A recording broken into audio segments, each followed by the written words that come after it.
This is WWE superstar Drew McIntyre, and you're listening to the WWE Podcast.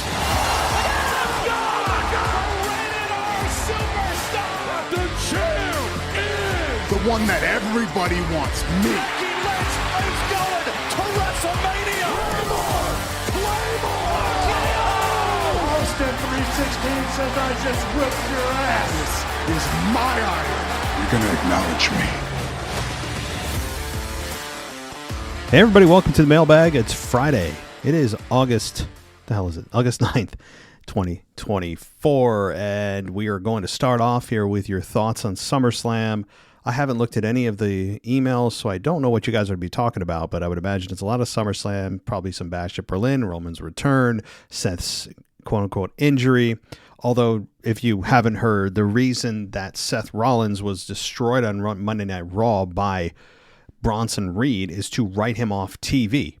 And the reason that they're writing him off TV is because Seth Rollins is going to be dealing with some nagging injuries, some chronic issues that he's had. I would imagine it's either with his knee or his back, because he needs to take care of it. And now is the time to do it. And it's smart. If he's trying to plan things out for WrestleMania, it's a great time to get himself healthy and hopefully in time to get back for WrestleMania season. Now, I don't know how long Seth's going to be out, but I just wanted to pass that along if you haven't already heard that the reason for Bronson's attack is not just to get him over as a heel or create a lot of moments on Raw, one of the moments of Raw, but also because they need to write him off TV. So, all right, let's jump into it. Let's jump into where are we going? Patrons, of course. Patrons get priority. We're going to start with AJ, and he's a patron of the show. He says, "Hi all, I know I've complained about the bloodline in the past, but I just can't state how tired I am of the storyline for them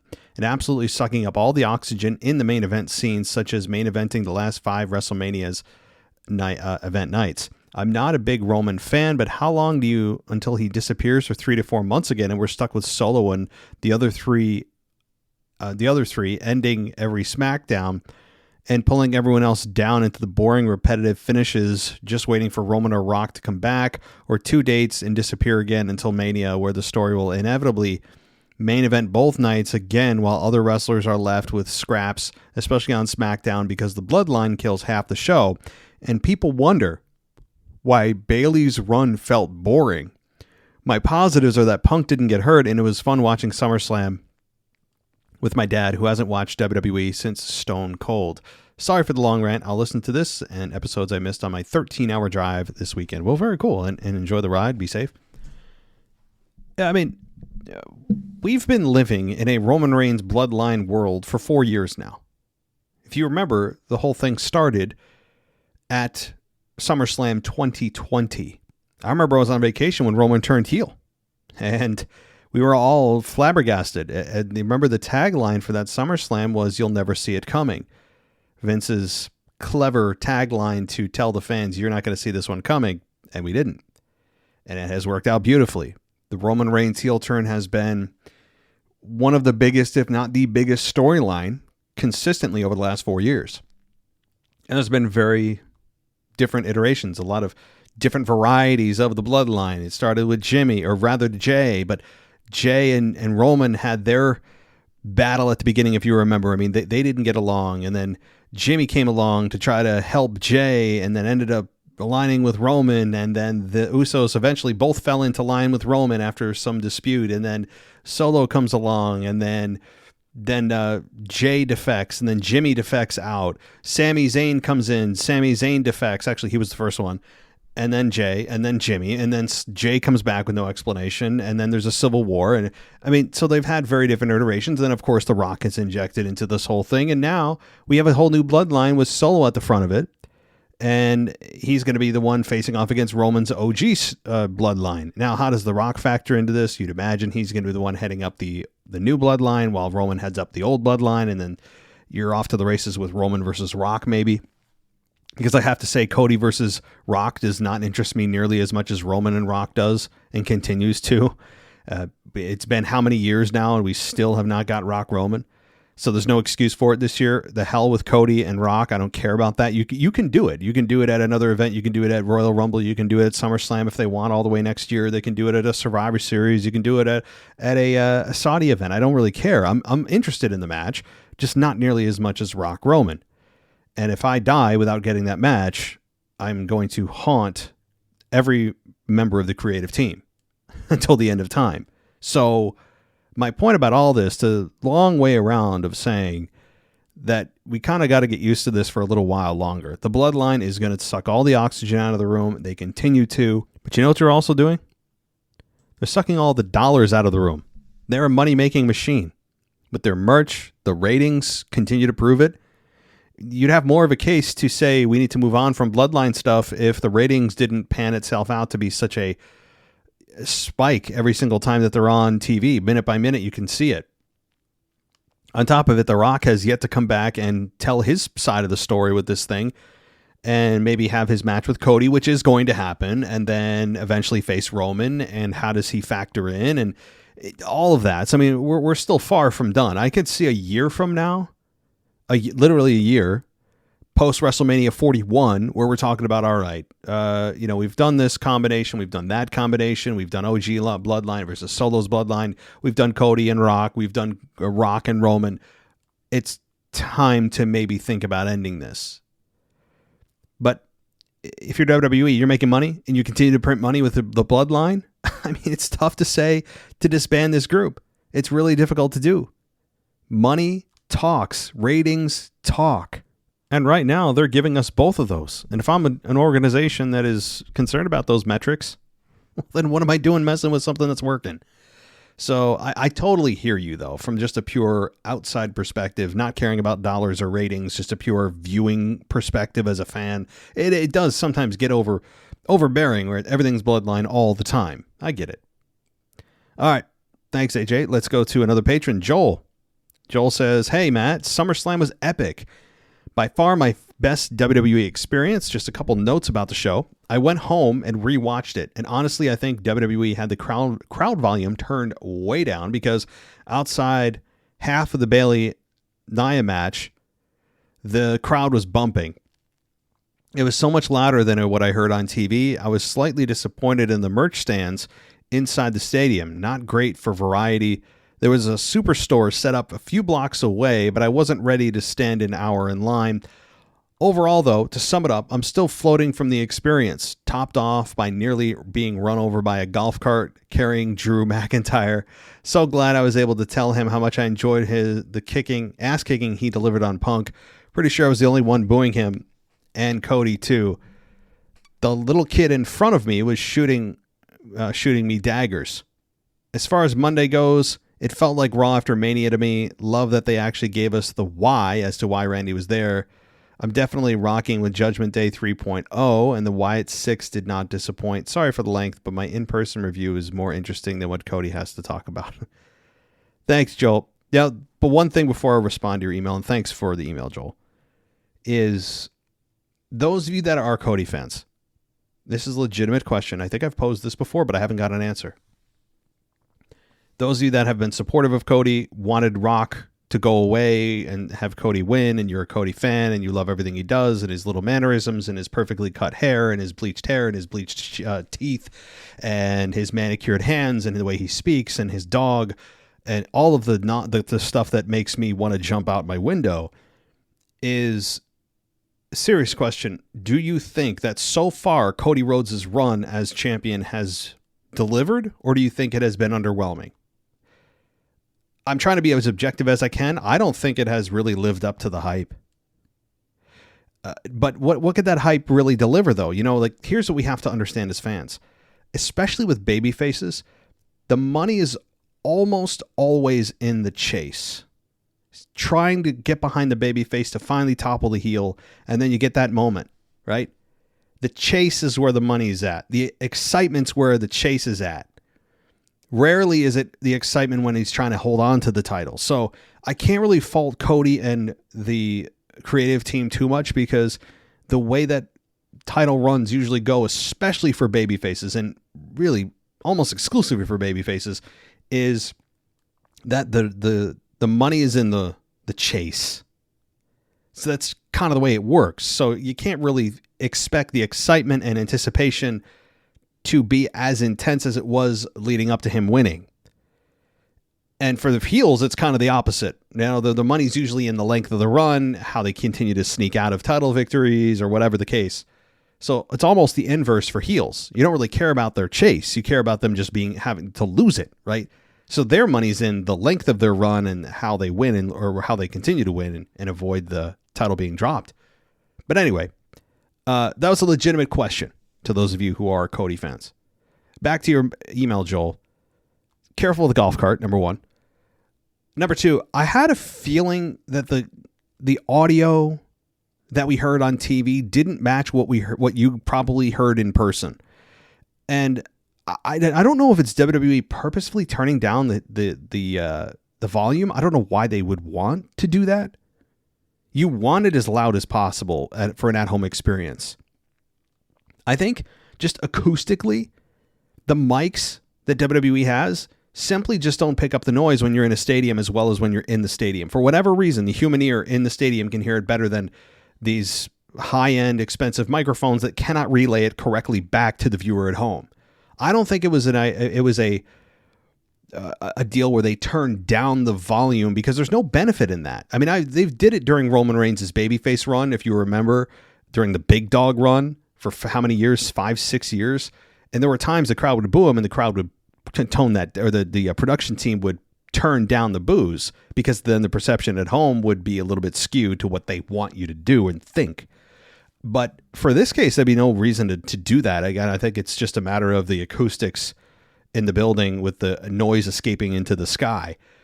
Because the way that the pop initially was super loud, and then when Roman came out, you heard it as he came out. It was like, okay, I hear people cheering, but it doesn't seem that loud. And when Michael Cole saying it was the biggest ovation, he's one of the biggest he's ever heard, and goosebumps, I'm like, well, that's not the experience at home. So something happened for sure. I don't think it was intentionally WWE turning down the sound. So that's just my take. But thank you so much for your in-person take, Joel. Glad you enjoyed it. That's one you'll take with you forever as a fan, no doubt. All right, Hungry Pup, let's get to it. Another patron, he says, let's discuss the IC Championship prestige for a moment. Gunther has elevated the Intercontinental title so high it feels like a main title. When Sami Zayn finally conquered Gunther at Mania, the IC Championship prestige skyrocketed. Sami Zayn is a great champion. We care about his character, we get excited for his matches and sing to his music. We pump our fists for every blue thunder bomb and fly out of our chair for every haluva kick. I'm not sure I'm the only one disappointed in his run. Or disappointed his run is done. But let's pretend for a minute that the Intercontinental Championship felt like a mid-card belt. I imagine the title holder would have boring music, generic gimmick, and a generic finish like a spear, and little to no character development. The character would need the belt's help to get over with the fans because there's no other reason to care. In other words, Braun Breaker. Now, I get the title. The creative team pulled the trigger on this title change. Sami needs to move on to a bigger program, i.e. the second Bloodline War. Not to mention the IC Championship and the World Championship felt backwards in terms of prestige until last weekend. No offense to Priest, he did a great job, but like Gunther says, it just never felt right. I guess all is right in the world in terms of prestige now, but why? Why tear down the prestige of the belt? Why such a short match? Why Braun Breaker? Would have made more sense to make Sami vacate and hold the tournament. Hungry, these are good questions. When you really think about all of the babyface victories of who won at WrestleMania, none of them are holding the belt anymore outside of Cody. Bayley has dropped it, right?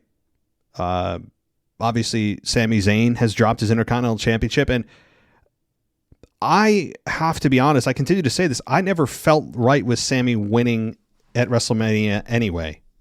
I wanted it to be Chad Gable. I still believe it should have been Chad Gable. The fans remember the backlash for that. Sami Zayn, his title run, just like Cody's title run since Mania, just like Bayley's title run since Mania, all felt underwhelming. You know, it just, I think, is just kind of symptomatic of the nature of babyfaces winning, especially at a platform like WrestleMania. After they win, a lot of times you just kind of look around, and I'm sure the creative team knows too, and you're like, Now what? It can't be as exciting as the chase. You can't write a story that's exciting as a chase. So you have to recalibrate your expectations after a babyface wins. With very notable exceptions. Okay, the Stone Cold Steve Austin in the late 90s. Okay, no matter what he did or how he did it, everything was monumental. Everything was, even after he won, it was on fire. Keeping the belt was fire. Everything and all the time. He is bigger than the business. Not a lot of guys get to that point. He's one of them. John Cena's one of them. Hulk Hogan's one of them. The Rock's one of them.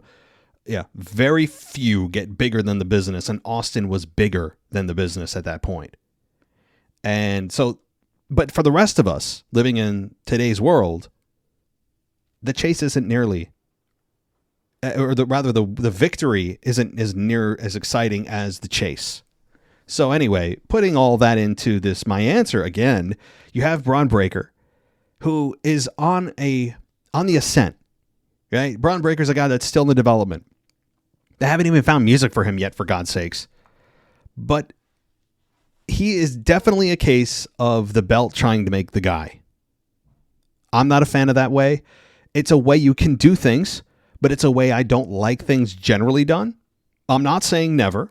I'm just saying as a general rule of thumb, I think the guy helping make the belt is better than the belt trying to make the guy. Because if you're trying to have the belt make the guy, then the as you would say, the prestige or the value of that belt decreases because the guy holding it or gal holding it is sucking that prestige away. They are taking rather than giving. And right now, Braun Breaker is taking from the Intercontinental prestige. He is the one using up that prestige. And it's okay. That happens every once in a while. And here's the thing. I appreciate what they're doing. They're trying to make a new star. This is what, as fans, I think we have to understand sometimes is it's not always going to be exciting. You're not always going to have the most exciting champion at all times. And not everyone's going to be a big star all the time. And you can't. You have to go through the pain of sometimes characters being boring. There's a growing pains that come with every character that comes along. And sometimes they work out. Sometimes they don't. But with Braun Breaker, they're investing time in him. They're taking a chance. They see something long-term in him clearly. So we're going through that more kind of quote-unquote boring part of the star building process. It's not always exciting because not everyone can be a star. You can't just, it doesn't just happen. It takes time, and that time is a lot of things people don't have, especially time is something that, and patience more specifically, is something that people don't have today. So I'm willing to give it more time to breathe. I think Braun has potential. I think I like what I'm seeing. He's not just a one-move guy. He's not just Goldberg 2.0. I don't believe that. Way more athletic. We've seen how good he is in the ring. The things he can do in the ring are, that's not even comparable what Bill Goldberg is, who's like literally a one-move guy or two-move guy, jackhammer and spear. So I have no issues with this right now. And I think really Sammy's title reign, as we all said, it has felt a little underwhelming since he beat Gunther. So anyway, all right. Let's, thanks, Hungry Pup. Let's see, my gosh. I'm going to go to a less, my God, you guys, the length of the email. I can't, guys, you got to trim the emails down or I'm only going to read half of them because of the pacing of the show. It's a lot. All right. It's a lot. I'm trying to get to everybody. Let's see. I say I'm a lot. Let's go to DJ Kuzmo. He says, as the dust settled from this past Saturday's SummerSlam, with the changing of WWE's landscape, with the return of Roman and the beginning of new title reigns, to the four credible champions in Gunther, Knight, Queen, Nia, and Braun Breaker, who would have thought that we'd have four new champions? Oh, that's right, I did with my perfect 7 of 7 SummerSlam predictions. You and me too. Anyway, not further to toot my own horn, my main takeaway from SummerSlam was the implosion of the Judgment Day and how this is setting up nicely for a potential War Games 4-on-4 or 5-on-5 with the Judgment Day and the OG Judgment Day, which is currently down to 2 members. That's interesting. Yeah, kind of like the deal with the Bloodline. They could have a Bloodline and Judgment Day Survivor Series War Games, unless they decide to do men and women, in which case you're going to do that over 2 men's matches. And also furthering on the whole Sami Zayn loss, the idea is, and it's probably true, that the adding Sammy and Jay to the Bloodline story, which is going to be happening soon, is worth more than Sammy continuing his Intercontinental title run. I mean, that's just math. So I think that's also a big reason, as we noted. If Edge was still in WWE, inserting him back into this story would be interesting, as he could reunite with Rhea and Priest after they apologize and ask for forgiveness in some sort of way. Plus, Edge and Balor had some past encounters leading up to their Hell in a Cell match from WrestleMania 39. I haven't even thought about Edge. Since he went to AEW, which got, more power to him. He was able to work with Christian among Luchasaurus. I saw that one there, and I haven't really watched a whole lot of what he's done outside of that. I don't know what his contract status is with AEW, though. If they were to get Edge back, which I think would be an asset, a big get for WWE. I know that's weird to say at his age, but Edge still has more to give in WWE. I actually think it's not a need for the company, but I think you're missing out on some big time stories with Edge, including the Judgment Day, as we said. Judgment Day he could mess around with for a few months. But what about John Cena next year? John Cena is going to be available for 12 months. If they can get Edge next year, John Cena versus Edge, I mean, think about that rivalry back in the mid-2000s, late 2000s. I mean, he could work with Edge. Of course, Randy Orton will probably be an opponent at some point, maybe his final opponent. We can talk. We have many more months to talk about John Cena and who he's going to face. And does he have a 16 title run? Does he turn heel? Who's his final opponent? Who's his WrestleMania opponent? On and on and on. Tons of speculation. A lot of fun coming next year. But I think Edge is one that we're not really thinking about.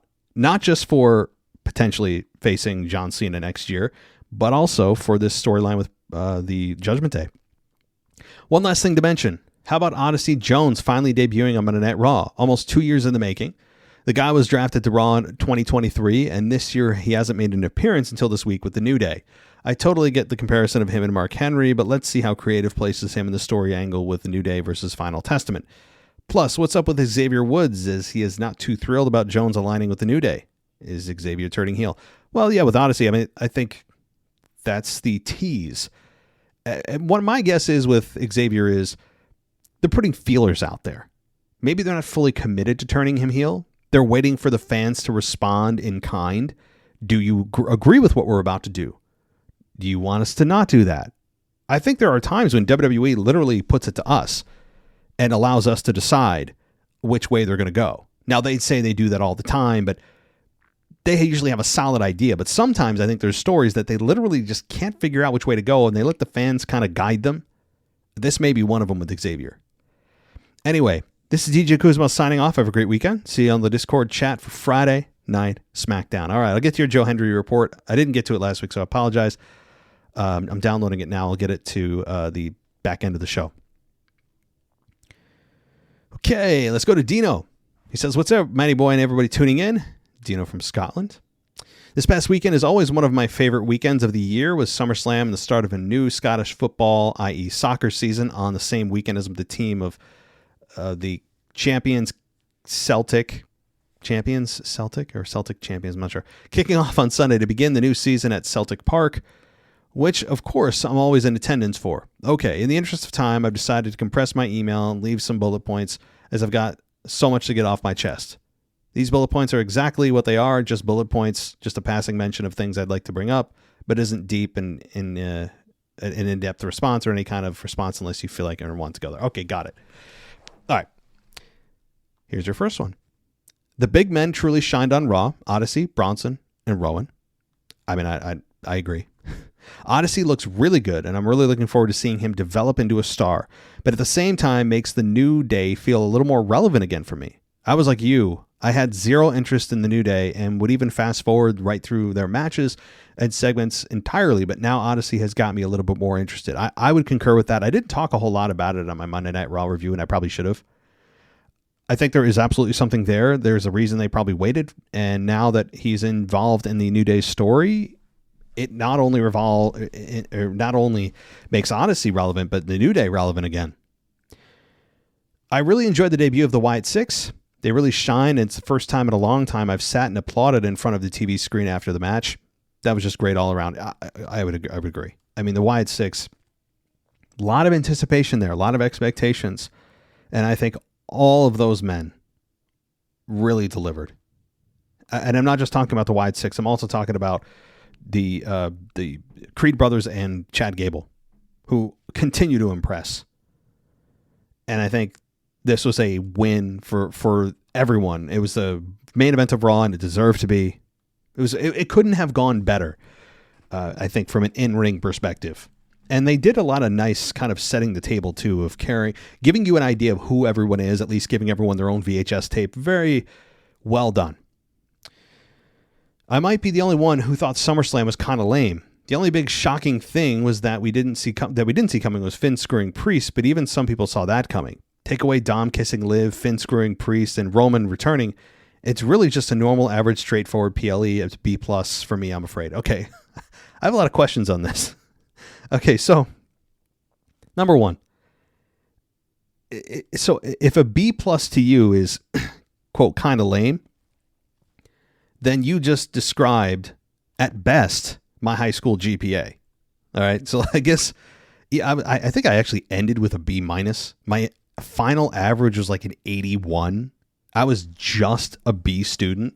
So I would even be, according to your standards, beyond kind of lame. I would just be straight lame.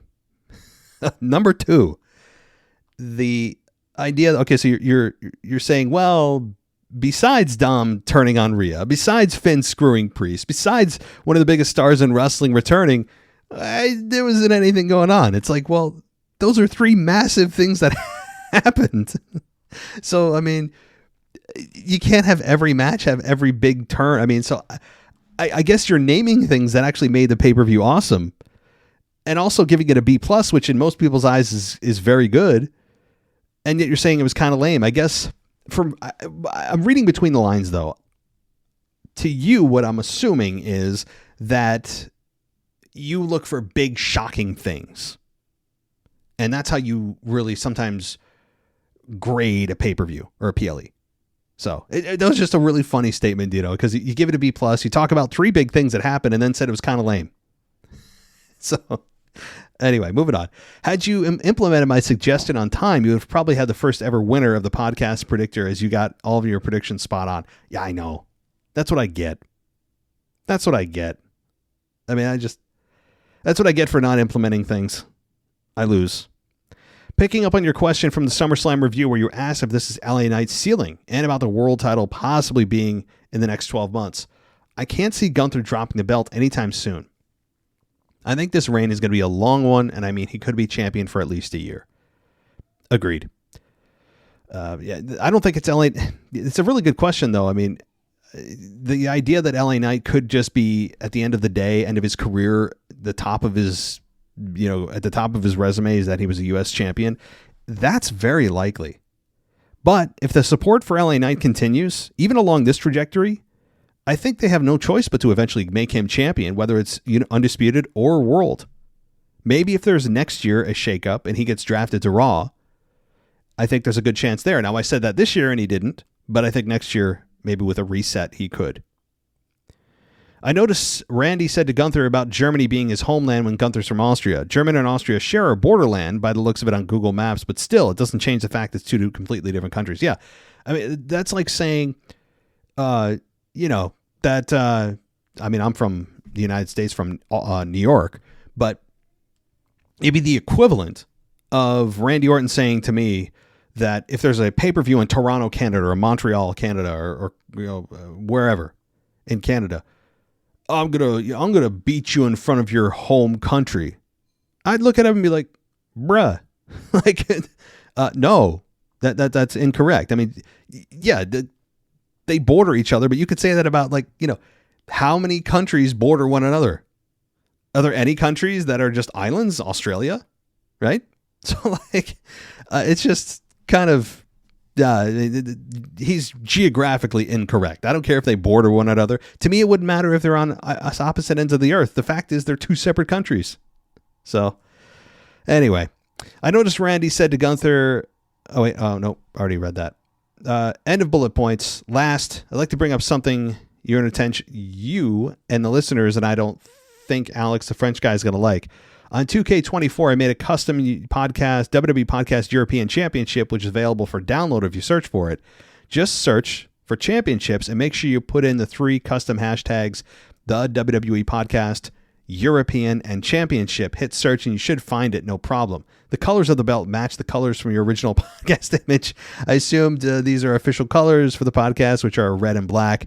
I've also added the WWE Podcast official image of you, which can be used in the game on Superstars, Arenas, Money in the Bank Briefcase, shows, videos, and of course on custom championships like the one you've created.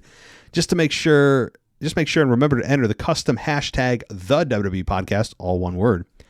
Now to the part the Alex, the French guy, isn't going to like. Well, first of all, that very cool. I'm in the creator, the creator side of things. If you guys want to search for it, you can search for the WWE Championship, I guess, the WWE Podcast Championship. I love that.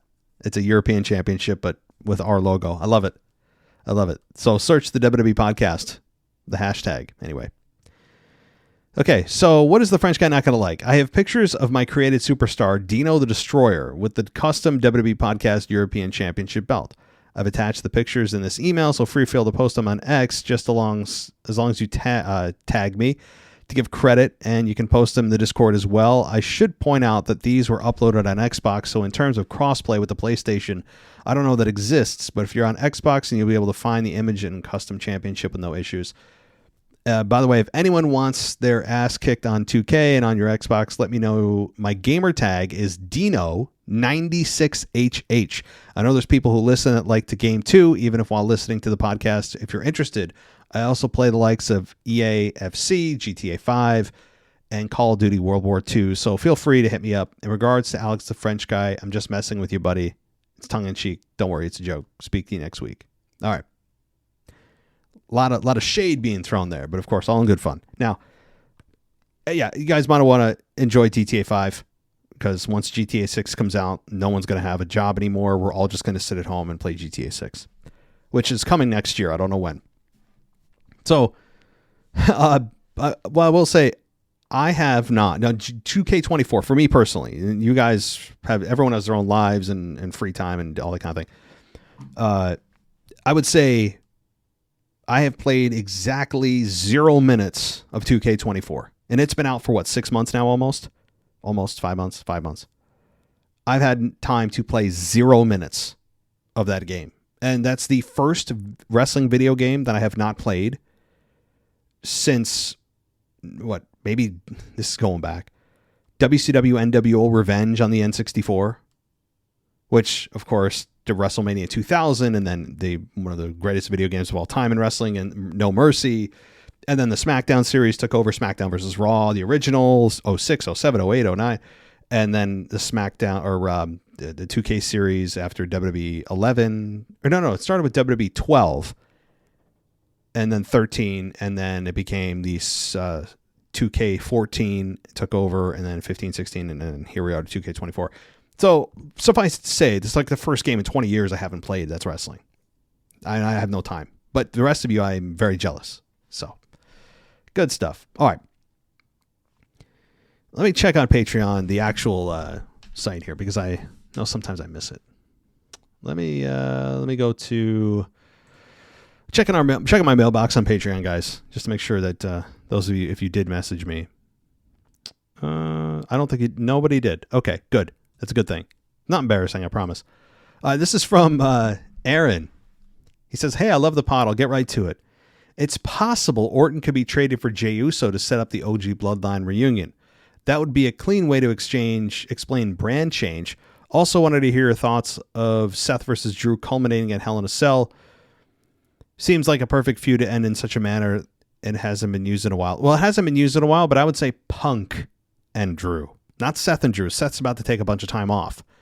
And Seth and Drew, they don't need to really reignite anything. They had their program. I love them in the ring together, but the story right now is Drew and Punk, and then eventually Seth and Punk. Drew and Seth have kind of had their time. They may have matches in passing, but I think their storyline, by and large, for the time being anyway, for the rest of the year, is put to the side. As far as Jey being traded, Well, I think the who is it? Austin Theory and Grayson Waller, A-Town Down Under, excuse me, are probably going to be traded for Jay and Sammy. Now, is that a fair trade on paper? No, it's not. Oh boy, my lights are flickering here. We've got the tropical storm moving through here. Jeez. My lights keep flickering, so I'm really hoping I don't have to do this in sections. Not that anybody cares. This is all pre-recorded to you. You don't care. But anyway, let's see here. So, Drew culminating at Hell in a Cell? No, as I said, for the reasons. But thank you, Aaron. Thank you so much.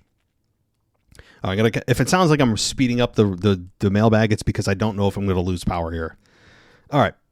Let's see here. So we've got Seth, and he says, I think this is something that not many people are up in arms about.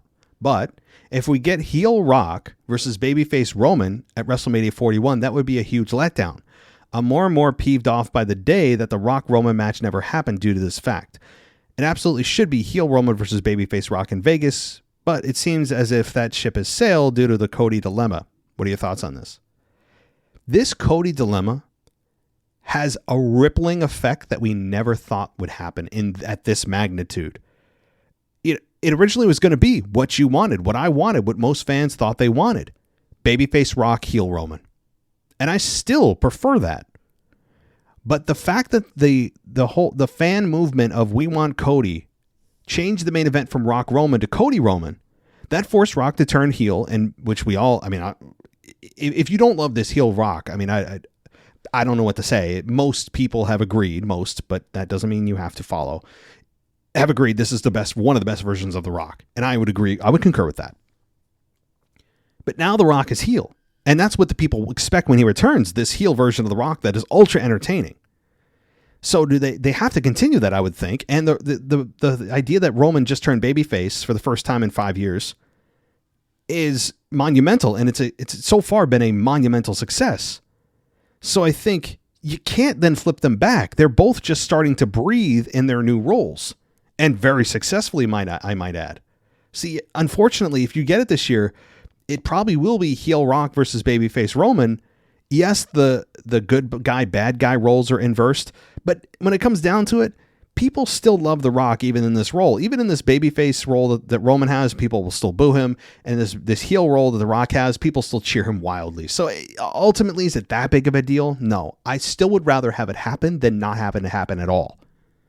So, all right. Let's go to, let's see. Let's go to Carrion. And he says, well, he's got a couple emails here, so I'll kind of, I'll go through here quickly. He says, overall, good and some boredom for SummerSlam. Your best was Liv and Rhea. Your worst was Zayn and Breaker. Well, yeah, that was a short match. Drew was great as we both support RFC. Overall, you said very predictable. You wanted more Tiffy time, but Triple H is doing well. Some were 10 out of 10. Others were 2 out of 10. Just getting bored with the bloodline. Same old, same old. Please be kind. These are just a 50-plus-year-old fan's opinion.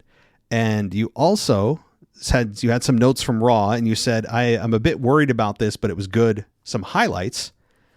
Gunther and Orton will be a solid program. Rollins, CM Punk, and my lad Drew. Great, but Bronson Reed, this came out of the blue, but this kind of stuff is needed. I would agree. Bronson Reed is out of nowhere, but this, just like Braun Breaker, is for those that don't want these new stars. Well, you have to deal with this if you're a fan. This is how the company, how the industry survives, is this cycle of creating new stars. And it's not always going to be the big guys all the time. Big names coming back. Brock's coming back. Rock's here. Oh, you're going to have to deal with new stars getting the spotlight. They can't become new stars otherwise. I know people sometimes don't have patience for that, but it's part of the process. So I'm not talking to you, Carrie. I'm talking just the fans that are impatient and only want the biggest and the best all the time. It's not possible. So anyway, Judgment Day, the new direction, and them against DP and RP. Wow. Liv is doing solid work. Dom is going to get his ass kicked. The Wyatt 6 debut, solid. All they need is Alexa, in my opinion, humble opinion. Yeah, we'll see about Alexa. I don't know if I want her to return into the Wyatt 6. They have Nikki Cross as the female flavor for the group. I think Alexa could do very well on her own without it, but I wouldn't hate if she got back involved in it. But I remember when she got involved with Bray, it was fun, but it felt like she kind of went into a black hole where she just sat on a swing backstage, sat on a set, said some creepy stuff, sat in her little dress, and she didn't do any wrestling. There was a long period of time where she didn't do any wrestling, and that's not what I want for Alexa if she comes back. So as far as your not so good stuff, a lot of fillers. The New Day are a joke. The new woman factions are boring and predictable. Love R-Truth, but The Miz is turning soon. The Theory Down Under, or A-Town Down Under, are awful and annoying. American Made are not my cup of tea. Overall, because of the strengths, it was fine. Hard to fill 3 hours full of entertainment. I do definitely need to level up soon. I would love to be on the show. Thank you. And one love. Thank you, Carrion. I really appreciate it. And hey, not everything's going to be everyone's cup of tea. And that's what we all just need to understand with wrestling. I go on rants about stuff that people just want to tell me to shut up about. But that the beauty of it is everyone can get their own podcast. Everyone gets their own voice, So, Carrion, I agree with a lot of your stuff. I will say American Made, though, I'm probably on the opposite end. I really like American Made. They're pure wrestlers. They're no nonsense, but they're also obviously very good in the ring. So, all right. Let's go to, I think the final email here. Final email, I believe. Let's go to Matt. And he says, just joined Patreon. Longtime listener. Love the show. I didn't know you were on Patreon. So I would have put you more towards the front. So next time, put in the subject, you're a patron. So longtime listener. Love the show. Thanks for what you do. So now that Sammy has dropped the IC belt, can we look back a little and reflect on everything? I'll be honest with you. I cannot for the life of me understand why Chad Gable wasn't the one who took down Gunther to win the belt at WrestleMania. It was Chad that built up the whole story with his wife and his kid, and all of a sudden, Sammy steps in a few weeks before Mania and literally runs with that everything that Chad had built. Totally ticked me off. I'm still not over it. Even with the stupid sweatshirt that Sammy wears, reminds me every week that the whole storyline with Chad was Chad's to begin with. Why wouldn't WWE just let Chad have his moment? I do not understand. What are your thoughts? I mean, you've kind of heard my thoughts about this. I said it earlier in the show. I still don't think it was the right choice. The fact that he has not been Intercontinental Champion yet is still mind-blowing. He still hasn't. Chad Gable has been a shining light of Raw for several months, and he still has not been rewarded for it. And it doesn't look like it's going to be anytime soon because you're not going to have Chad take it off another heel. You got to wait till another babyface takes it. Then he could, unless there's a triple threat. But you typically don't go from heel champion to heel champion. Almost never happens. So right now, Chad is probably going to just be running this group, helping build new stars with the Creed brothers and giving them the rub. So that's kind of where we're at. But I still don't think it was the right choice. Chad Gable should be the guy. I think their thinking was, well, we've already gotten 3 matches with Chad and Gunther. Why do we want a 4th at Mania? The answer is because they've all been effing awesome. And Chad has a new reason to fight now, talking about his family. And the crowd was really behind him, by the way, too. And it's a perfect David and Goliath story, better than Sammy is. Sammy did feel like he kind of swooped in and stole what was Chad's. And that's why a lot of fans had resentment for him. All right, cool. Let's get to, while we can, quickly, the Joe Henry report, and then maybe one voicemail after that, and we'll call it a night. So here we go. Hello, WWE Podcast World. This is DJ Kuzmo back at it again on your Mailbag show. Record to you live on a Wednesday morning, and you know what time it is. It's time to Say his name and he appears. I believe in Joe Hendry. I believe in Joe Hendry. That's right, folks. Joe Hendry is his name. As I take it to my 4th episode of the Joe Hendry Report, a little abbreviated today, as we fast forward to NXT last night at the Great American Bash Night 2, as we had Joe Hendry versus Joe Coffey in a matchup that went 8 minutes and 12 seconds, as Joe Hendry got the victory with the standing ovation chokeslam to Joe Coffey. But is this the end of Joe Hendry on NXT? As everybody loves his song. Everybody's saying his name, even Booker T, who is now the president of the Joe Hendry fan club. Everybody loves him, and they're singing his song every time he appears on NXT. But Joe Hendry did say in an interview with Sarah after the match that he likes it on NXT and he wants to stay here a lot longer. So he put out a challenge to anybody in the locker room, in the NXT locker room, that has a problem with Joe Hendry, that, hey, let's have a match next week on NXT. And he also did say something like this, and believe me, what's next for me is that you won't even have to say my name because I will appear. Now, with that being said, this is your guy, DJ Kuzma. Remember to say his name, believe, and most importantly, do... Wave your hands from side to side and say, oh, I believe in Joe Hendry.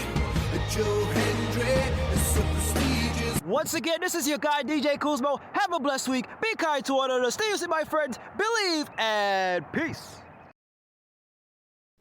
DJ, once again, we have to all thank you in unison for having that song stuck in our heads for the rest of our lives. I mean, just when you think it's out, you get your weekly refresher of that song meant to be stuck in your head. Joe Hendry said that, and it does stick in your head. That's the whole idea. So thank you, DJ, for keeping us abreast of what Joe Hendry's doing, as many of us probably don't watch NXT. I know there's a good handful of us, including myself, that don't watch NXT, and I think it's very important that we continue to watch Joe Hendry, who eventually will make it to the main roster. It's just a matter of time, of course. But thank you, DJ, as always, and let's get to our next voicemail. Hey, it's Kyle from Baltimore. So I wanted to talk about, my experience at Raw. I was there. I got to see the White Six in person. It was really cool because I never got to see, Bray Wyatt in person all that time. So it was cool to get a glimpse of what it was like when the Wyatt family existed all that time. And it was a cool debut. So bad for Chad Gable. He's been in the losing streak, but he kind of had to lose because it was all about the Wyatt Six. And so that was cool. I got to see, the Judgment Day, the new Judgment Day, I should say, with Liv Morgan and Finn Balor running the group. Balor back to being a heel, Rhea and Priest as baby faces, Rhea going after Dom and Liv, and Priest going after Balor, and they being a mixed tag team match at Bash Berlin, but we'll see. But overall, being there in person was really cool, and see what happens next with Liv and Rhea and the whole White Six stuff and Balor and Priest. So that's it. Just one call. Bye. Hey, Kyle. Been a while. Hope you're doing well. And yeah, Liv and Rhea, they're lighting up Raw right now, especially Liv. Rhea's absolutely playing her part, but Liv is the story to me because she's somebody that you didn't expect to be at this level. You thought that you knew where she was defined at, and she has totally flipped it on its head. And I really love what Liv has done. She's found her niche. She's found who that character is finally. She's not this ditzy, just slogan kind of woman who has like, watch me. It was kind of annoying for a while, but now she's really settled into this character that is believable, and she has done everything she said she was going to do. She took Rhea Ripley out, took her championship, and took her man, and took her spot in the Judgment Day. So now Rhea Ripley has to form her own group, maybe with Priest and others that will eventually lead to, as a previous emailer said, OG Bloodline versus the Bloodline 2.0, or the OG Judgment Day versus the OG the Judgment Day 2.0. They may not run those same storylines concurrently, as it feels a bit duplicative, but they could do that. And I think that Rhea and Priest have something there that they could recruit more people into to try to even out the numbers game that the Judgment Day has against them. So yeah, it's a fun time to be a fan, and I hope you're doing well, Kyle. Thanks everybody for listening, and we'll kind of close it up there. If you want to join us on Patreon and get everything ad free, patreon.com/WWE podcast is of course the way to go, or join us on Apple or Spotify. Both of them offer ad free experiences. Spotify, we're trying to grow as best we can here. So if you want to give us a 5-star rating on Spotify or Apple Podcasts, we really appreciate it. And there will be maybe a new podcast coming soon with something non-wrestling related, but we'll stay tuned for that. Thanks everybody for listening. As always, take care. I'll talk to you next time. Thanks for listening to the WWE Podcast. Don't forget to subscribe on your favorite podcast app so you don't miss a show, or head to WWEpodcast.com. And for all of these shows ad-free, head over to patreon.com/WWE Podcast. Until then, we'll see you next time.